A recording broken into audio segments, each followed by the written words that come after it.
আজকের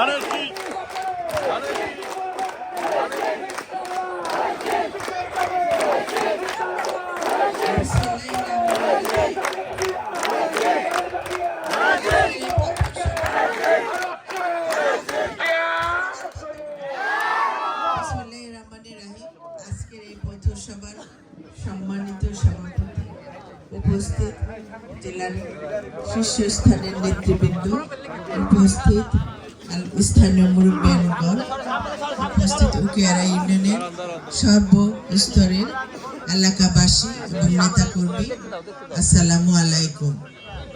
আমি বক্তব্যের শুরুতেই শ্রদ্ধা ভরে স্মরণ করছি উকিয়ার সাবেক চেয়ারম্যান প্রয়াত মোহাম্মদ শামসুল আলম খান, তার রহির মাগফিরাত কামনা করছি।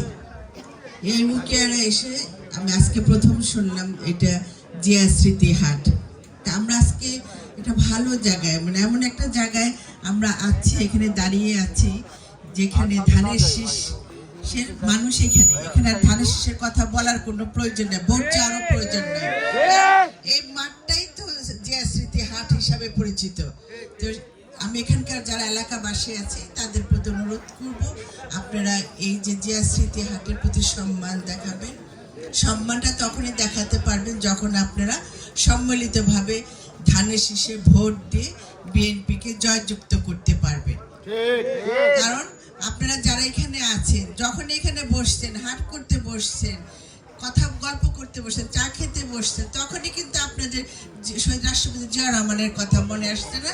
প্রতিটি কথা, প্রতিটা চিন্তা ভাবনা মনে আসছে যে এখানে তো জিয়া স্মৃতি হাট, এখানে তো জিয়া রহমান সাহেব আসছিলেন। তার সেই শ্রদ্ধা, তার প্রতি সেই শ্রদ্ধা রেখে আপনারা এমন কোনো কাজ করবেন না, এমন কোনো ভুল সিদ্ধান্ত নেবেন না যেটা আপনাদের জন্যই ক্ষতি হবে।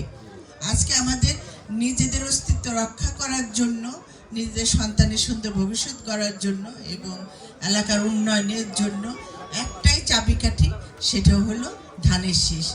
এই ধানের শীষকে যদি আপনারা জয়যুক্ত করতে পারেন, তাহলে আগামীতে আপনাদের যে সমস্যাগুলো আছে সেগুলি সমাধান করা সম্ভব হবে।